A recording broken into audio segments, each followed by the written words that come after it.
Hi! Our discussion today revolves around the topic of happiness.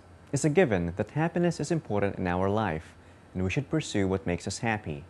But why does ANGSA put a lot of emphasis on it? Because happiness is an essential part of our corporate culture. While it is true that it's an emotion that we often feel, it is something that we rarely talk about. Once we are more aware on the theories behind happiness, we will be able to reassess ourselves and move forward towards a happier life. Our presentation is divided into three parts. First, we will talk about the science of happiness, and you will find out that these principles of happiness are not purely rooted in philosophical analysis, but also based on scientific research by experts in the field of positive psychology. After which, we will measure your level of happiness based on a simple scoring tool. Lastly, we will share the 10 proven strategies to be happier, which will ultimately result in a better quality of life.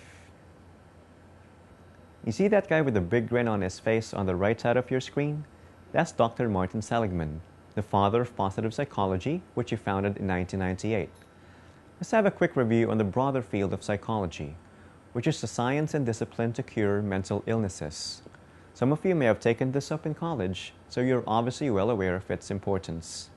The objective of this science is to understand human behavior and mental processes, to make miserable people feel less miserable.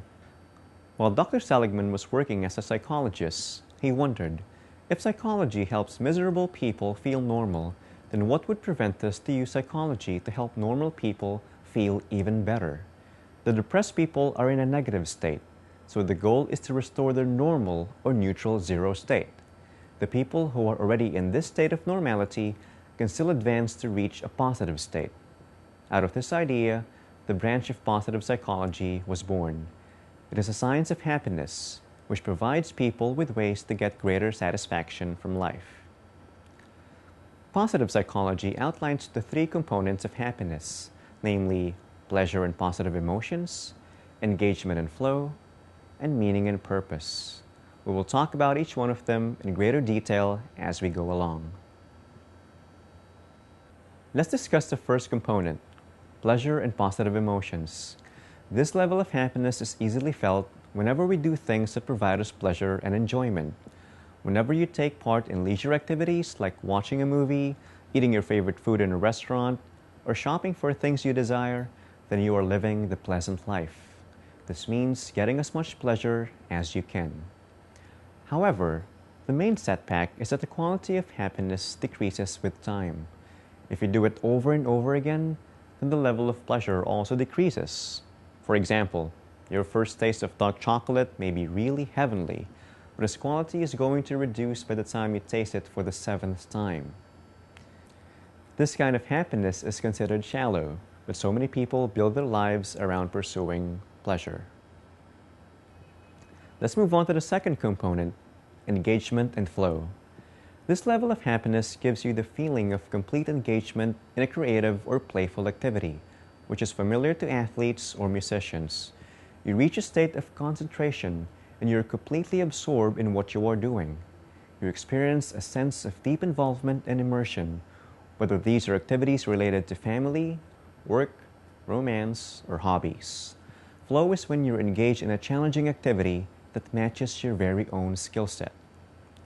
I bet you have heard the expression, time flies when you're enjoying yourself, because that's exactly what happens. Time stops for you because you're so absorbed with the activity that you barely notice the passing of the time. You disregard your other needs like food and relaxation. Like a musician playing an instrument, you're one with the music. Like Michael Jordan, who tirelessly plays basketball, you're in the zone. This is living the good life. Let's take a look at the different mental states of challenge and skill level as designed by Mihaly Csikszentmihalyi, a professor of psychology and one of the leading researchers in positive psychology. Together, let's interpret the graph. The challenge complexity levels are on the vertical axis, while the skill levels are on the horizontal axis. Now, how does a person with low skills feel relative to different degrees of challenges? Focus on the left side of this graph. Low skills plus low challenge equals apathy. Low skills plus average challenge equals worry. Low skills plus high challenge equals anxiety. What about a person with average skills? Focus on the middle part of the graph. Average skills plus low challenge equals boredom. Average skills plus average challenge equals the individual average. Average skills plus high challenge equals arousal. Lastly, how will a person with high skills fare against different challenges? Focus on the rightmost part of the graph. High skills plus low challenge equals relaxation. High skills plus average challenge equals control. And high skills plus high challenge equals flow. In short, there should be a balance between an individual's skill level and challenge level for flow to occur. Flow can happen in any activity as long as these conditions are met. Now we've reached the last component of happiness, finding meaning and purpose.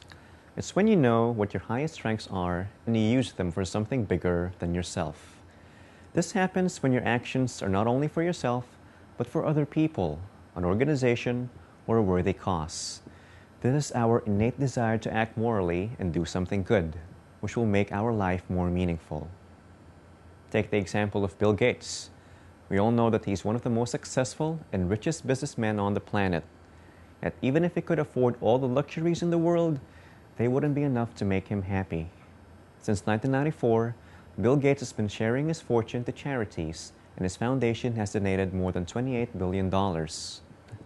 As a philanthropist, he has shown his love for humanity by sharing his wealth to other people. Another example, Mother Teresa spent her entire life in the service of other people, and she felt immeasurable happiness doing so.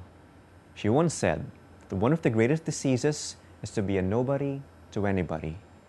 In short, we are living a meaningful life when we realize that we are not only living for ourselves, but for other people as well.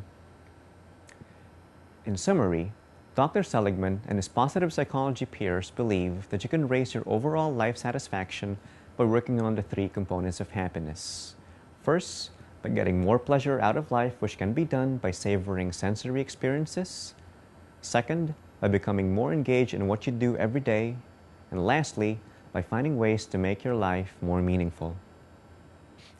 So having talked about the different components of happiness, the next important question to ask is, are you happy?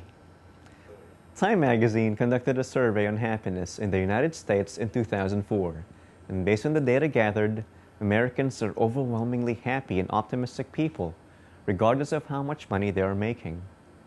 78% of over 1,000 American adults surveyed said that they are happy most of the time, while only 5% said that they are rarely happy. Check out the other statistics rendered by the survey, and they still have a common denominator. The rate of happiness is generally high.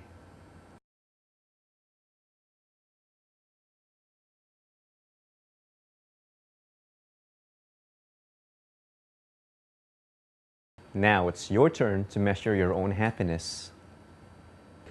How happy are you?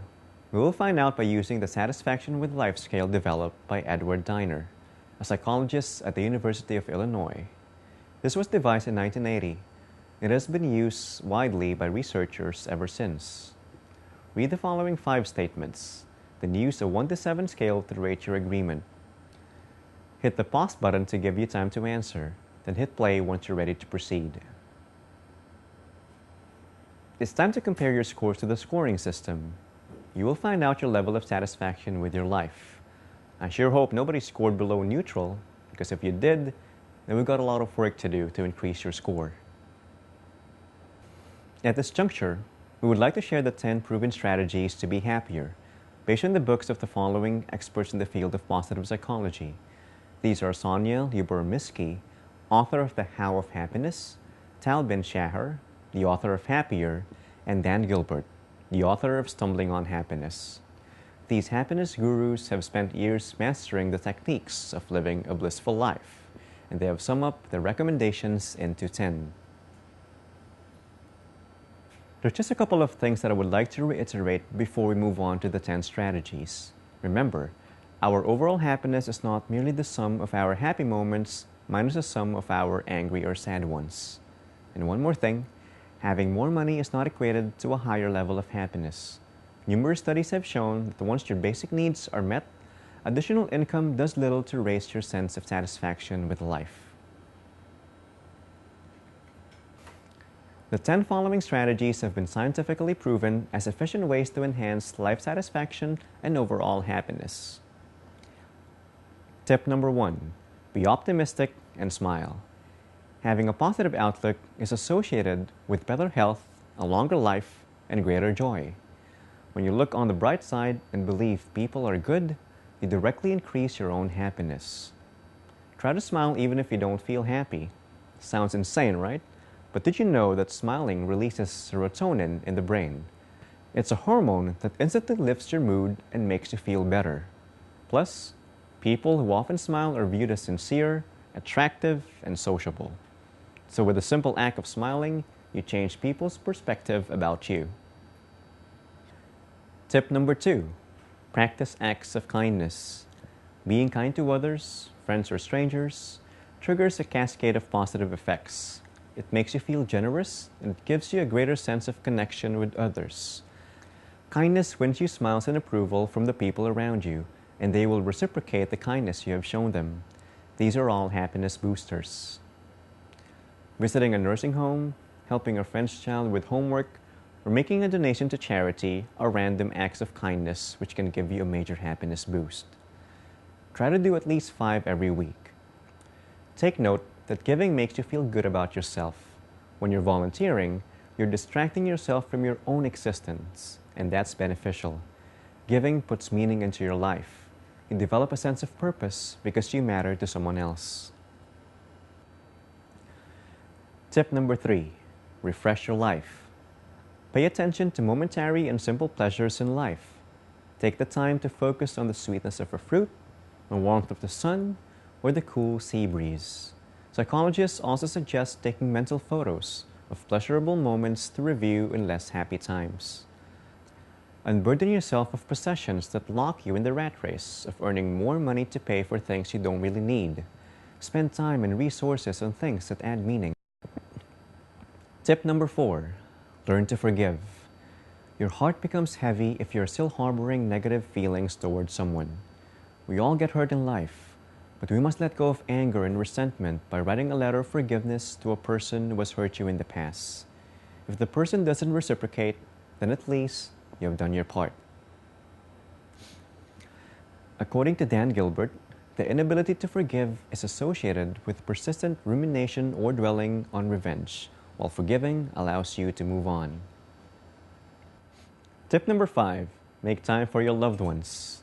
Celebrate and just have fun together with your loved ones, partner, and children each day. Enrich your life with family memories for greater satisfaction. Being busy is not an excuse because we can always find ways to work around our schedule. We should find time for social interactions with the people that matter the most. Where you live, how much money you make, and your job title have surprisingly small effects on your satisfaction with life. The biggest factor appears to be strong personal relationships. The happiest people are not loners. Attend social gatherings, host a party, and call your close friends to touch base as often as possible. Tip number 6. Thank a mentor. Know that you wouldn't be where you are right now without the help of other people. If there's someone whom you owe a debt of gratitude for guiding you at one of life's crossroads or for pulling you out of a deep hole you found yourself in, then find the time to express your appreciation. You can even make a gratitude visit. Write a testimonial thanking a person to whom you owe a lot, pay that person to visit, and read the letter out loud. This probably sounds like a cheesy activity because it really is, but it has been done many times before, and the effect is amazing. Martin Seligman affirmed that the people who do this are measurably happier and less depressed, even after 3 months have passed since the gratitude visit. Tip number 7. Take care of your health. The healthier you are, the more likely you are to be happy. Take care of your body by eating right, exercising, sleeping well, getting preventive care, and reducing your stress level. These can all improve health and happiness. These routine activities can all enhance your mood. When you practice them regularly, they can help make your daily life more satisfying. Tip number 8, develop your spirituality. Research shows that people who are spiritual tend to be both happier and healthier than those who are not.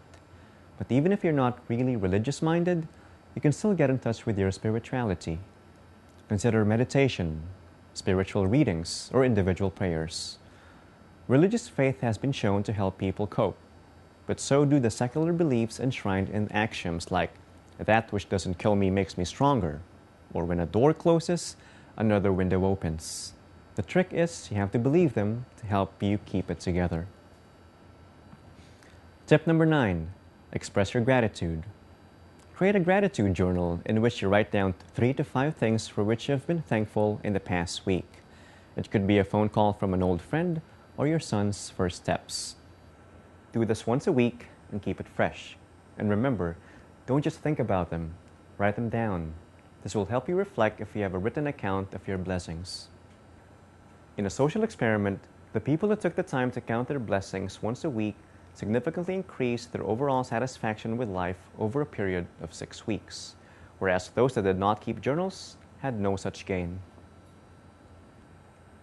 Tip number 10, commit to be happy every day. Being happy is not a state. It's both a decision and a habit, like going to the gym or running 3 miles every day. You have to recommit to it every day of your life. Eventually, some of the strategies will become habitual over time without a particular effort. Have you heard of the 3-week rule? It takes 21 days of daily practice for a special activity to become a life routine, like a simple prayer in the morning or no food intake after 6 p.m. It is something that we do even without thinking about it. So, think about it. I sincerely hope that you will try out each strategy, see the results for yourself, and feel a major happiness boost in life. So good luck, have fun, and enjoy life. We'll catch you all later.